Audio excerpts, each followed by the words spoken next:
What's weird is there's a lot of really cool elements here. They just don't work well together. And these might be some of the worst performances I've seen from some of these actors. That's it. That's my intro. Hey, I'm Amanda. You're watching Swell Entertainment. And today we are going back to doing another movie review with Fountain of Youth on Apple Plus. Apple TV Plus, Apple TV. I don't know what the platform is called. It's the Apple one. It's directed by Guy Ritchie. I didn't hear anything about this movie until I went on Apple TV to start watching Murderbot, which I still can't decide if I like that one either. Saw this ad and I was like, it's like a treasure hunt movie. I love a treasure hunt movie. It feeds my sense of adventure. And this movie, almost stopped watching it because I was worried that it was going to make me doubt Natalie Portman as an actress, which is an illegal thought to have because it's Natalie Portman. And I decided to stick it out, not because I was like, I trust Natalie Portman, but because I was like, this is already so irritating that I feel like I have to make a video about it. First off, I'm going to spoil like most of this movie, but also as a whole, it's just like frustrating how it's put together in that it's very predictable, but also things don't happen the way that you would think they would happen. And I'm not trying to be annoying and be one of those people where it's like the physics of this wouldn't work. Forget that. The problem is that most of this movie is very grounded in reality, even with the whole fantastical elements and the fantasy element of, you know, the Fountain of Youth and everything like that.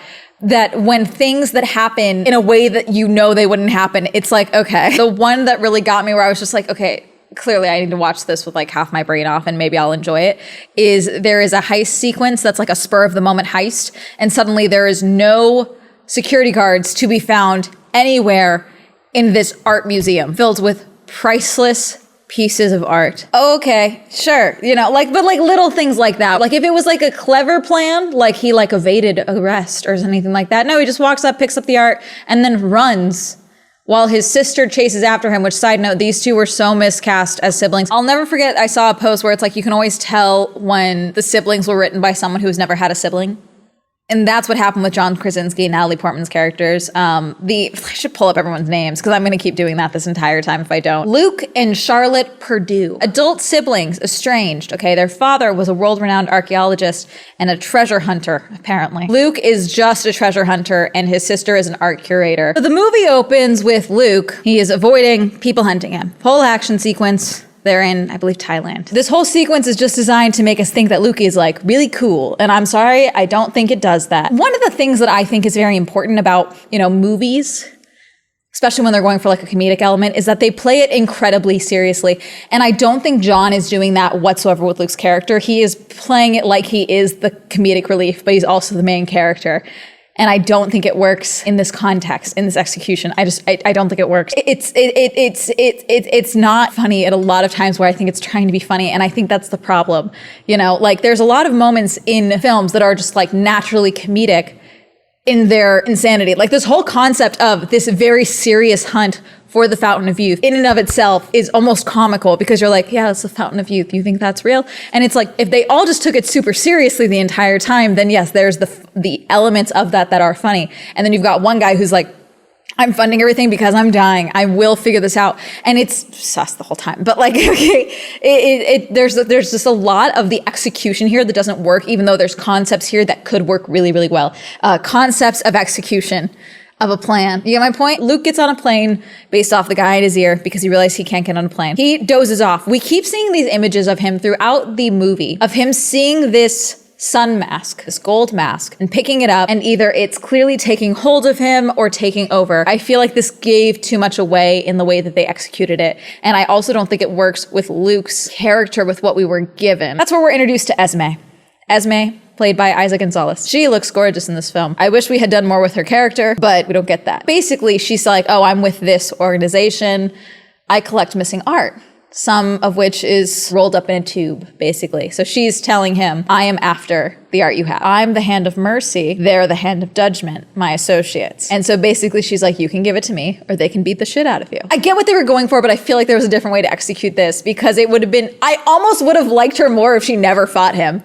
Until the like reveal later, okay, when she actually does become like, she's like, I am the hand of judgment, basically, which she doesn't actually say, but like that's like this role she has to basically step into. I would have liked it if she never fought anyone ever. And then also everything that we get revealed about her throughout the movie, I think would have been better because her being like, I am the hand of mercy. They are the hand of judgment. And she just sat there while they tried to beat the shit out of him. Like, I do think that would have been much more interesting to watch. And then she's like clearly getting more and more frustrated. And then she like steps up because he's not expecting her to fight him because he's been fighting the other two dudes. And so he's like, oh, she's not a threat in this way. I need to look cool in front of her, because he's immediately flirting with her immediately. They try to do this like awkward, flirty black cat golden retriever thing. It's just awkward the entire time. I don't vibe with it. I don't think it works, as May can do better, frankly. Luke seems like a disaster. Luke locks her in the bathroom, gets on top of the train, jumps off the train, ends up walking like a mile to get to the evac spot, all to get this painting, okay? Fountain of Youth, title card, boom. I did like the cool transition where it was like they flipped it and then it flipped back down. I did like the title card transition, but I like a cool title card. Then we go to Charlotte, who is in a high rise, it seems, with her soon-to-be ex-husband and his attorney. And again, the writing in this scene, it's just rough. And it's Natalie Portman. Like, why are you doing this to her? This whole sequence is rough. She's like, I thought we were going to decide this amicably, and said I'm blindsided by your attorney. And they're like saying like everything they're going to take from her, like what's going to go to him. And she's like, okay, well, we're not going to battle over the custody of our son. And he's just like, you should get an attorney. Which, I'm team prenup, I'm team get the attorneys involved, I'm team it doesn't matter who they were when you married them, you're divorcing someone else, you don't know who you're divorcing. She goes to work. There's a lot of things here where it seems like she very much cares for her son, Owen, okay? And there's times where I'm like, I don't think this is what you would be doing in this moment. No, wait, that's not Owen. Who is her son? Thomas, God. There's things that I just don't think works in this context, okay? Especially if you're worried about losing custody of your child. Sees Luke. Luke is up to something. They talk about their father's dead. And Luke is talking about, like, look at this painting, look at this. Talking about, again, treasure hunting, all this stuff. She is looking at this painting. While she is looking, he goes and steals a Rembrandt off the wall. Just takes it off the wall. The alarm. This part is the irritating part, because he is distracting her as if she is the only one he needs to be worried about. If he had done all of this and the alarms hadn't gone off, if there was something else here that would distract, like if there was more savviness here, then I would like this scene more. But it's just so whacking a daisy with a stick in execution that I don't think it works. So he steals the painting, runs out, seals are coming down, it's like all security measures are coming down, Charlotte's chasing him, they go outside, and finally there's a security guard, but there's a car there's a sports car, and she's like, give me the painting back. He's like, no, you want to know what the journey is? Their father had this whole thing about like, it's not about the treasure, it's the journey or something like that, okay? It's fine, in theory. He's like, get in the car and I'll tell you what's going on. So she gets in the car with him, thinking that it's going to get him the painting back. Why you would do this as an eldest daughter, okay? As the big sister of a dynamic, where my brother is not like Luke, thank God. But if he were to do something like this, I would be like, no, I'd steal the keys. I wouldn't let him get away in this moment. I'd be like, you're not going to ruin my life over this. It's not happening. But so she then is now embarked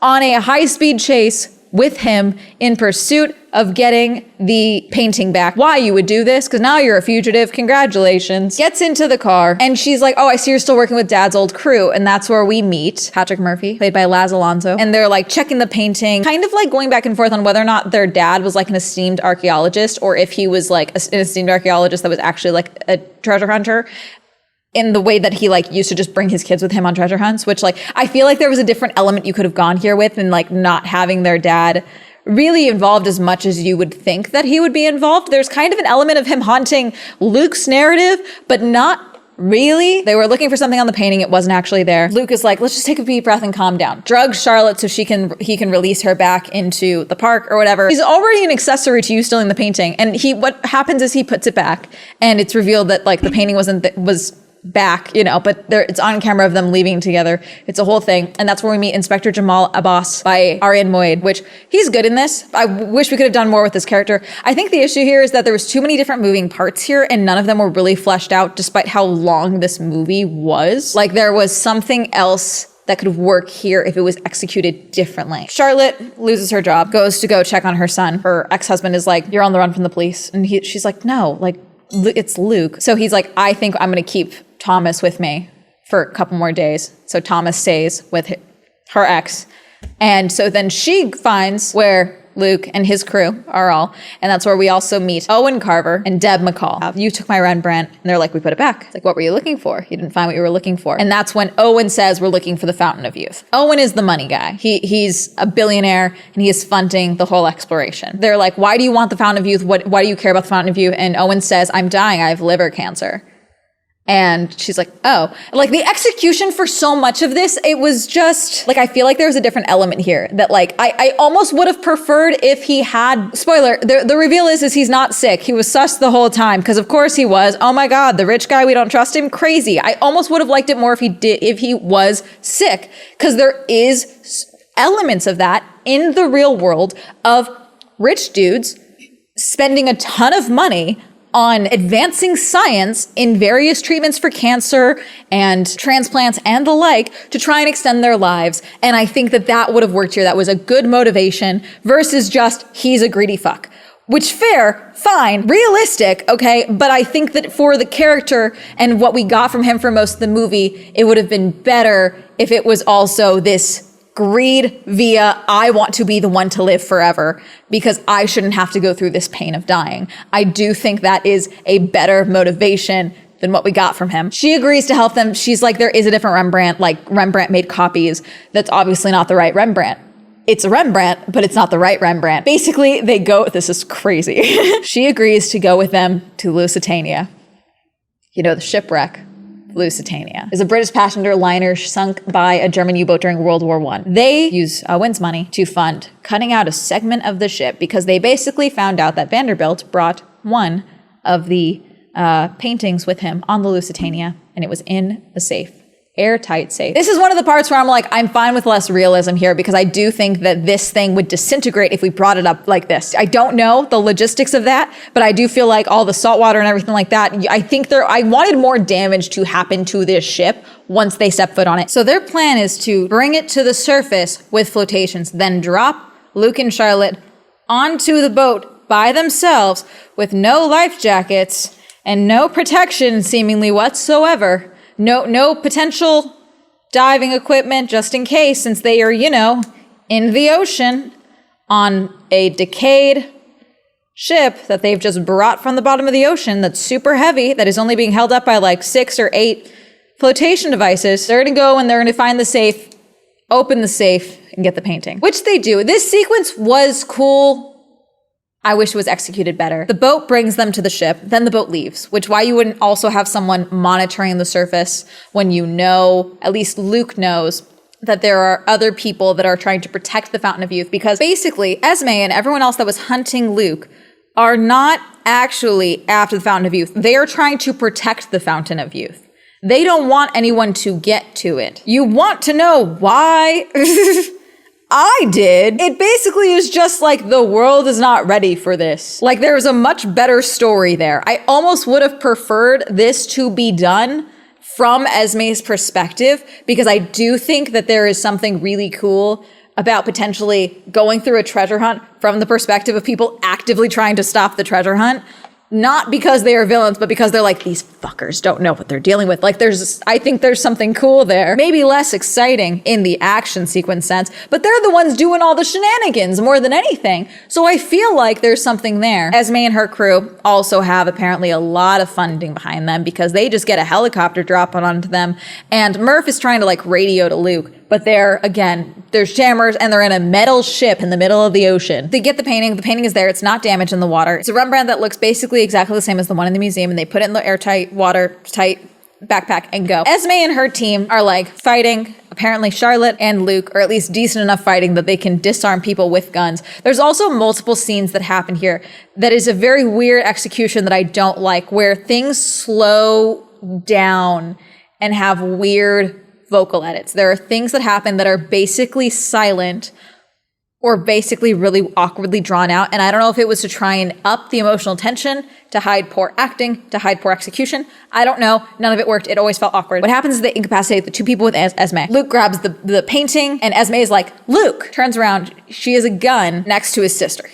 She's got Charlotte. The audio gets really weird. Everything slows down. And at first I was like, oh, did he hit his head? Because like maybe there's that. Like that's what they're going to do. No, it's just like he's like, I don't think she's going to shoot you because he thinks Esme's pretty. I don't know. It's weird. The ship starts sinking and it makes everything get all thrown off. Luke gets stuck. Whole drawn out thing. They ended up escaping. Esme's knocked out. They just kind of leave her to drown, but she doesn't drown because again, no body, no death. Charlotte's pissed because I didn't like having a gun pointed at me. I can't believe you were going to let her shoot me. Give her the painting. No, we need the painting. All this stuff. I also would be pissed at my brother. As a sister. What do you mean your not girlfriend is allowed to point a gun at me? She goes home and gets a call from her now ex-husband. Overall, the way Owen got Charlotte involved, because Charlotte was like, I need to be focused on not losing oh, I'm sorry, I totally forgot this part. I can't believe I blanked this out. When they're trying to convince her to go and help them get the Rembrandt, she's like, no, the only thing I need to be focused on is my son, who I might lose custody of, by the way, because of you. And her brother, Thomas's uncle, looks annoyed into the distance as if how dare his bitch sister care about her son. Weird, dumb, stupid. The next scene, it's like not a big deal. And he like goes to like Thomas's recital because he's like a musical prodigy, which does come in later, which again, I think there was something else here with Thomas. I think that was a cool thing because the entire time I was like, why is she allowing her son to come with her on this? This is crazy. Skipping back ahead, when they get home, she gets a call from her ex who is like, I need you to take Thomas for a few days, for a while, for a year, because he is going to work for Carver Enterprises as a consultant in Japan. And so now Thomas will be living with her full time because Owen said, if you work with me, I will help you get custody of your son. I have that type of money. Okay, if you help us. And they go back to the workshop, and in the workshop, they have all the paintings, and they find the letter that they needed on the back of the painting. There's elements here of clue solving that I did like. They need the unholy Bible, because there's a version of the Bible that was printed that says, thou shalt commit adultery, not instead of thou shalt not commit adultery. So that's the unholy Bible. But as they figured this out and they're discussing this, a boss comes in. They're all like going to be arrested. But then the guys that were hunting Luke earlier also show up. And so now everyone's in trouble. Okay. And they disarm all of the like actual officers. And Luke is like, let my team leave. Let the 4 of them go. And I will tell you like where the painting is, where the map is, wherever, like what we found. I'll tell you everything. Charlotte, Owen, Murphy, and Deb all get to leave. And then he's like, okay, see, that wasn't so hard.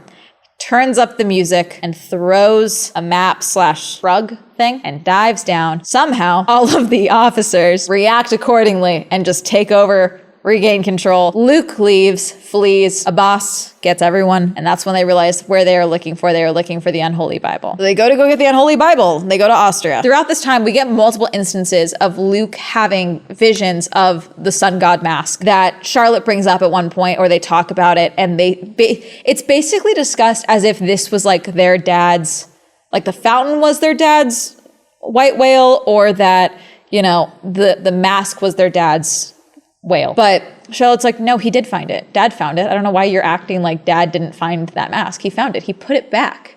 Because Luke is like, why are we not rich? Luke's whole thing is basically the motivation that he wants to be rich, seemingly, is why what we are told repeatedly.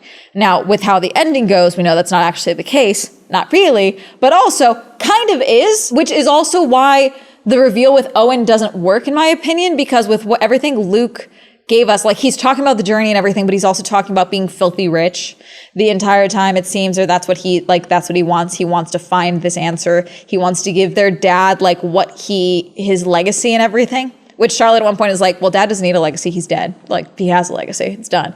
And Luke is like, wow, harsh. Again, they also talk about Esme at this point because he's like, wait, there was like an awkward tension here. They talk about it multiple times. And every time he runs into Esme, it's like this awkward. There's this one scene where he's like, should we just get the kiss out of the way now? And he like leans in awkwardly to kiss her. It's so bad. It's like a Flynn Rider attempt. It does not work. It doesn't work here. It's not good. This is awkward. I'm not vibing it. Hermes doesn't like it either. That's why he's barking. Go to get the Bible! While Charlotte, Luke, and Deb are getting the Bible, Murphy is like monitoring outside. Owen is taking Thomas to like a restaurant so they can like monitor from a distance. I like this scene with Thomas and Owen because one, I think it gives us a lot more about Owen and also a little bit more about Thomas. There is a scene where we're at least supposed to believe that Owen is sick because he doesn't look good in one scene. And Charlotte is like, are you all right? And he's like, good days and bad days. So if he's not sick the entire time and this was all a ruse, then what was the point of that scene? To make it seem like he got his shit rocked trying to get information or something? I thought the reveal, honestly, because he was sus for a while and I was like, there's got to be a reveal here within the team. I thought the reveal was going to be that Owen was not rich and he was going to get desperate because he had been like frauding everyone in pursuit of making money from the Fountain of Youth. But he was like, I wanted to be involved in this team. And so I decided to become the money guy, even though he's not actually the money guy, but obviously that's not the case. He's not, destitute or anything like that. So I was like, okay, that's not it. Again, I just don't like the execution of this. Like, there's a lot here, and it's just not executed well, in my opinion, and so it's frustrating. But I did like the scene with Thomas and Owen. Overall, I liked it, and that's why I'm, like, bothered by what we got later. Because what ends up happening for this scene is Owen is like, okay, we gotta go, because Esme shows up with her team. They're being tourists. Luke basically, like, stumbles into her. There's a whole back and forth. Again, they're still battling. And they're still like this, they're trying to do this weird sexual tension thing that I don't think works. While Charlotte and Deb are trying to figure out what they need from the Bible, they don't find it in time. And so they knock out the librarian and then steal the Bible and escape through the tunnels with directional explosives. There is a funny line from Deb where Charlotte's like, you have a bomb? And she's like, no, bombs are for children. This is a directional explosive device. And it's gonna go off in 3, 2, it was fun. I like that. It was silly. That was the fun silly, because Deb's taking it super seriously. Owen is like, okay, time to go to Thomas. Goes to leave, and they realize that there are guys watching the cars that he's about to get in. And Owen's like, okay, Thomas, just know that I'm going to keep you safe and everything's going to be fine. And he takes down the guys that were going to try and basically abduct them. And he's like, whoa. And he's like, yeah, don't tell your mom about that. Okay. Which I'm thinking we're going to get a reveal, but I don't think the reveal is that he's just an asshole. Whereas I think the reveal would have been like, yeah, I'm a rich dude. Of course, I've made sure I can defend myself in some capacity. I've been attempted to be abducted multiple times. Okay. Like there's something here. They get the Bible, they go through everything. And it talks about at some point in the Bible, like 6 and 1 is like one of the translations they got from one of the codes on the back of the paintings. Yes. Okay. I'm bumbling the actual like treasure hunt elements of this because they barely execute the treasure hunt elements of this. And even though those are some of the best parts of this. Okay.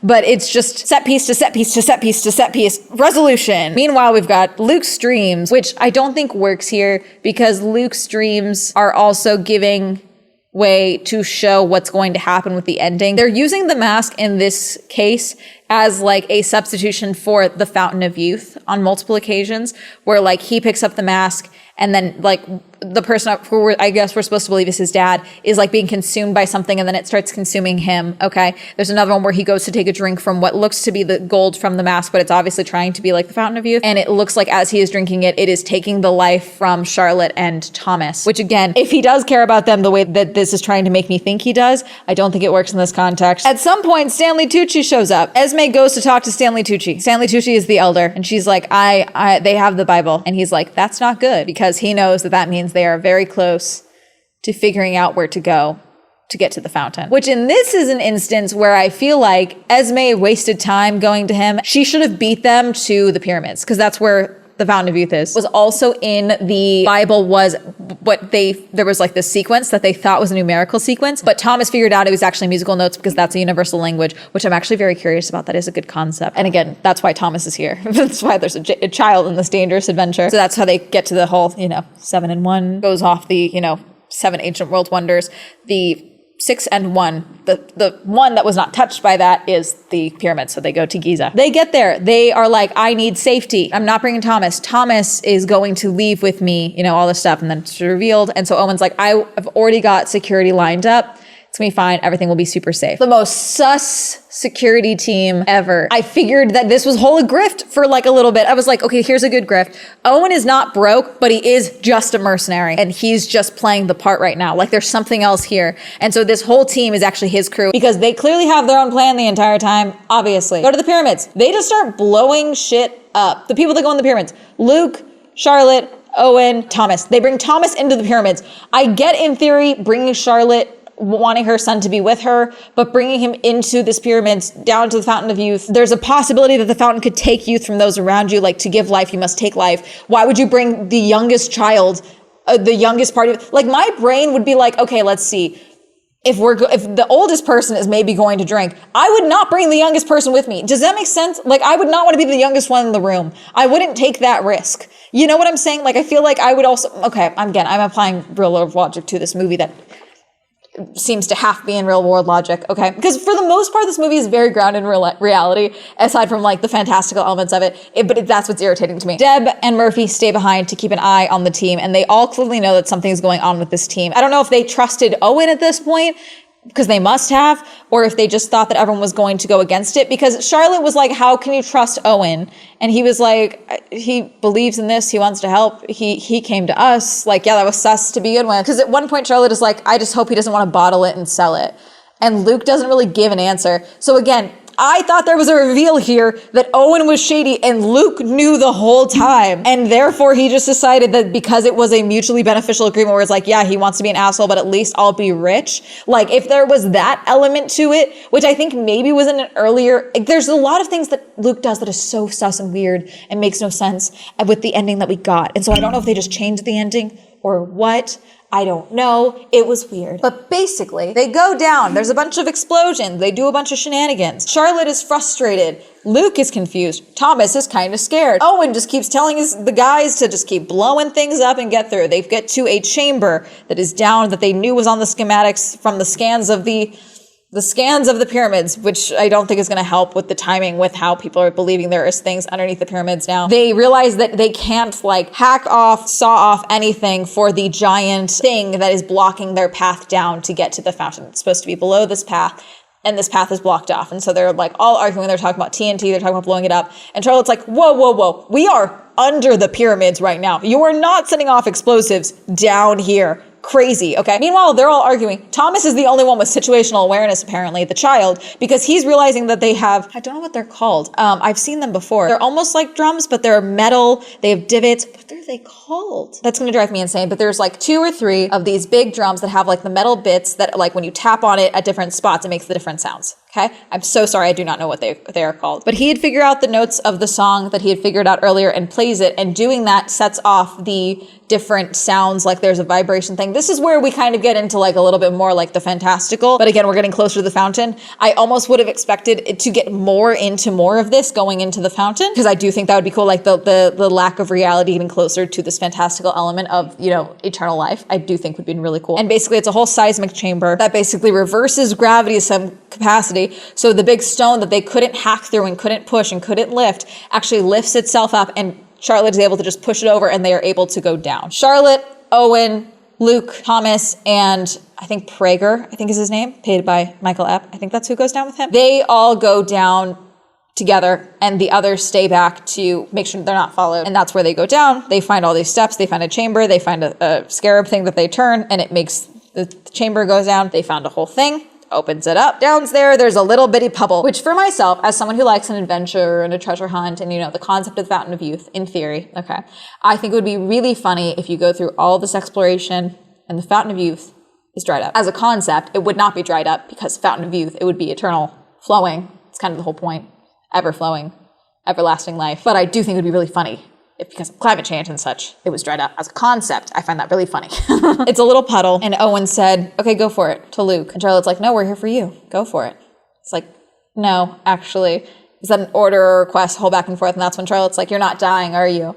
And he's like, we're all gonna die. Which again, that's the route they went for. Which would have been fine if we had done more of this. There was more to flesh out here. You can have more basis to a twist and a reveal. It shouldn't be like a slap in the face. I don't think this was a slap in the face. I just don't think this was executed well. Like the concept of him betraying them because he is just like a greedy billionaire. Fine, dandy, cool. But like you gave us a lot of hints that indicated otherwise. And then this is just like a bloop, you know, like, surprise, he's a dickhead. I feel like there may have been a different ending and maybe it didn't test well or something like that. I don't know. Oh yeah, Luke got shot at one point. Owen shoots him. While this is all going on down here, a boss follows them all and the hired guns start shooting at the others. And so Deb and Murphy are like, we gotta change sides and start taking out some of the hired guns for them. And then one of them goes, you picked the wrong side. Why would they say that? They didn't hear that? No, the answer would be that was stupid. why'd you go and do that? I don't know. It's nitpicky. It's just stupid. I was like, there was a better way to do this. Deb gets shot. She's okay, but she gets shot. So these two were like incapacitated. Esme shows up and kind of sneaks her way in with Abbas. Abbas also is like, I think we're on the same side, but they're also not, because Abbas just wants like everyone brought to justice, it seems. Esme wants to protect the Fountain of Youth and therefore the fate of humanity. And so they go through, they take out all the guns, and they also follow them down to the fountain, okay? But they just kind of see everything going off down below. Luke touches the water. The water starts wrapping up around him. This is where we get into the fantastical of it all. Water's flowing around him, healing him. He goes to drink it. He sees himself younger. He also sees the vision of Charlotte and Thomas having the life sucked out of them. And so if he were to drink it, it would be taking life from them, because of course it would. So he decides not to drink. The water still heals him. He gets shot multiple times because Owen is like, his arm, let's see if he can survive this. It can heal this. And so it shoots him through the chest like 6 times. The water also heals him and then lets him go. And as he's like in there, the water fills up the base as well. This sequence was cool. I just wish it was executed differently. Okay. Because then Owen is like, Luke, let's go. It's like, you didn't drink. He's like, all yours, whatever. Goes through, exits, go back to Thomas and Charlotte. There's a lot more frustration and fear I needed from these two, because at some point Charlotte is just like, no. And again, there's a man with a gun that you trusted who has been alone with your son. I want a little more anger and fear from you. Thomas also. Sometimes they're just like standing, looking like it's just, I don't know how to better explain this. Like it's very awkwardly done. Owen goes down into the water. He is not pure of heart. And so basically it is revealed that if you are pure of heart, if you are ready to receive the gift, it will be a blessing. It will take from the ones that you value most or love most, okay? But if the person you value most is yourself, then it will only take from yourself, and therefore it'll be like an unending like bind of power or something. Basically, Owen, because he's a greedy billionaire, he values himself, he values money. So when he drinks, there's no loved one for it to draw from. So it draws from himself and it makes him very old. This was a cool sequence. I wish it was executed differently. Because like they're not even that scared of the fact that this man is being violently aged. This concept of rapid, violent aging is so terrifying and cool. And yet they're just kind of like, whoa. They don't run until they realize that the chambers are closing. Because what happens is Esme has been told by the elder that she now must be the hand of judgment and not the hand of mercy. That whole hand of mercy thing was not a quippy little line. That's actually her role. It's time to not be the hand of mercy, and it's time to be the hand of judgment. And he gives her a big key. The key is for one of the chambers on the way to the Fountain of Youth. And when you open that and you ring the bell, it closes down the Fountain of Youth that they entered into. That's the big reveal. So as Owen is being like sucked the life force out of, it's not until the chamber starts to close with everyone down there, okay? Because she had no qualms about trapping all of them down there, which in theory, I get if this was executed any better, it would be fine. But with this, I'm just kind of like, yeah, fuck them kid, I guess. So they all run out, including the goon, okay, run out with him while Owen life force is being sucked out. They make it out. They start running out because now all the stairs leading to the exit are also closing up. As they're going, the goon falls and dies. Luke barely makes it out. They rush through. As they are going through, the chamber itself is all shutting itself down. But also, while being the hand of judgment, apparently it also means that you might die as well, which in theory I think is an interesting practice because, yeah, it's like, I almost would have liked Esme to have sacrificed herself in a concept, with on this. Because again, it's like, you have this key. It's clearly designed to do like a shut it all down type of thing, okay? And so in theory, you also having to shut it down because you also now know the true results of where the Fountain of Youth is. Like you would think it would be like a fail safe in a sense where it's like, yes, you also found the answer to here. You are now also stuck down here. You get my point? They make it out. They all make it out, aside from Goon. So basically Charlotte and Inspector Abbas discuss like, oh, it's so great that you found Owen and all of the missing artwork. How this all worked out really tidy for you, so that they all get off. Esme kisses Luke on the cheek, and they talk about maybe seeing each other again. The end of the movie. It's the journey, not the treasure, basically, is what he shares. It's not horrible. You can get through it. It's very long. It's paced very weirdly. There's infinite things they could have done with this that would have made it infinitely better. And that's what's infuriating, because I'm sure this costs a lot of money, because that's the thing with Apple TV. They're putting a lot of money into their productions, and they're losing money on productions, which I'm fine with that concept. They have the money to like burn on these art pieces, and they are making some really great shows and movies and things like that. So obviously not everything can be a winner. Okay. This was awkward and weird. There was so much here that I was like, this could have been so much better. In theory, okay, we'll be looking for more Fountain of Youth stuff. We'll be looking for more, commentaries on capitalism going forward. The moral of the story is eat the rich. And that's really going to be it. Did you watch Fountain of Youth on Apple Plus, Apple TV? Fuck, I keep doing that, Apple TV. Did you like this movie? Do you think I'm wrong? Do you like everyone's acting in this? Like, that's what was frustrating to me. It's like, I know so many of these actors are incredible actors. I've seen them in other things. The execution here was just so clunky. I didn't like it. That's going to be it. Recommended treasure hunting show down in the comments. Reminder, I stream on Twitch. Reminder that Swell Entertainment is now available on Spotify. Reminder to check out my motorsport and car hobby channel, Girly Pop Go. Shout out to my channel members. If you'd also like support me on channel memberships, you can go ahead and click join down below. If you'd like to follow me on social media, that'll be all up here. And that's me. Have a lovely day. Goodbye.